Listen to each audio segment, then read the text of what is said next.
ಮಾತುಕುಟದಿಂದ. ಇವತ್ತು ನಾವು ಹೇಗೆ ಕಾಫಿ ಸ್ಕ್ರಬ್ ಮಾಡೋದು ಅಂತ ನೋಡೋಣ ಮನೆಯಲ್ಲೇ. ಅದಕ್ಕಿಂತ ಮುಂಚೆ ನನ್ನ ಪ್ರೀವಿಯಸ್ ವಿಡಿಯೋ ಪಿಗ್ಮೆಂಟೇಷನ್ ಬಗ್ಗೆ ಇದೆ, ಅಕಸ್ಮಾತ್ ನೀವು ನೋಡಿಲ್ಲ ಅಂದರೆ ಪ್ಲೀಸ್ ಚೆಕ್ ಮಾಡಿ. ಅದರಲ್ಲಿ ಇಂಪಾರ್ಟೆನ್ಸ್ ಆಫ್ ಪಿಗ್ಮೆಂಟೇಷನ್ ಹೇಗಾಗುತ್ತೆ ಏನು ಅಂತೆಲ್ಲ ಎಕ್ಸ್ಪ್ಲೇನ್ ಮಾಡಿದ್ದೀನಿ. ಮತ್ತು ಸ್ಕ್ರಬ್ಬಿಂಗ್ ಅದು ಒಂದು ಇಂಪಾರ್ಟೆಂಟ್ ಪಾರ್ಟ್ ಆಗಿರುತ್ತೆ. ಸೊ ವಾರಕ್ಕೆ ಮ್ಯಾಕ್ಸಿಮಮ್ ಅಟ್ಲೀಸ್ಟ್ ಟ್ವೈಸ್ ಸ್ಕ್ರಬ್ ಮಾಡಬೇಕು, ಅದಕ್ಕಿಂತ ಜಾಸ್ತಿ ಸ್ಕ್ರಬ್ ಮಾಡಬಾರ್ದು. ಫೇಸ್ ತುಂಬ ಡ್ರೈ ಆಗುತ್ತೆ.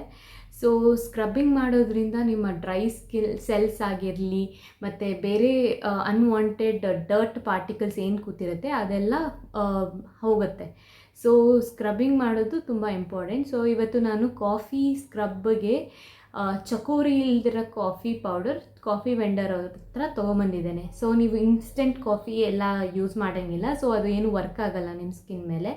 ಸೊ ನೀವು ಆದಷ್ಟು ಸ್ವಲ್ಪ ರಫ್ ಇರೋದು ಫಿಲ್ಟರ್ ಕಾಫಿಗೆ ಏನು ಯೂಸ್ ಮಾಡ್ತೀವಿ ಆ ಥರ ಕಾಫಿ ಪೌಡರ್ ಯೂಸ್ ಮಾಡಿದ್ರೆ ಬೆಟರ್.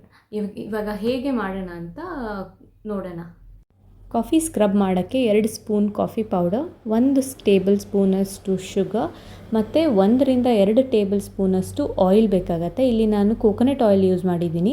ಸೊ ನೀವು ಆಲ್ಮಂಡ್ ಆಗಲಿ ಆಲಿವ್ ಆಯಿಲ್ ಆಗಲಿ ಯಾವುದಾದ್ರೂ ಯೂಸ್ ಮಾಡ್ಬೋದು.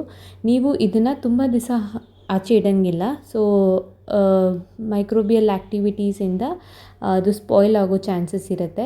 ಸೊ ನೀವು ಇದನ್ನು ಮ್ಯಾಕ್ಸಿಮಮ್ 1 ವಾರಷ್ಟು ಫ್ರಿಜ್ಜಲ್ಲಿ ಇಡ್ಕೋಬೋದು ಅಷ್ಟೇ. ಇದು ಸ್ಕ್ರಬ್ ಮಾಡಿದ ಮೇಲೆ 10 ಮಿನಿಟ್ಸ್ ಬಿಟ್ಟು ತಣ್ಣೀರಲ್ಲಿ ಮುಖ ತೊಳೀರಿ.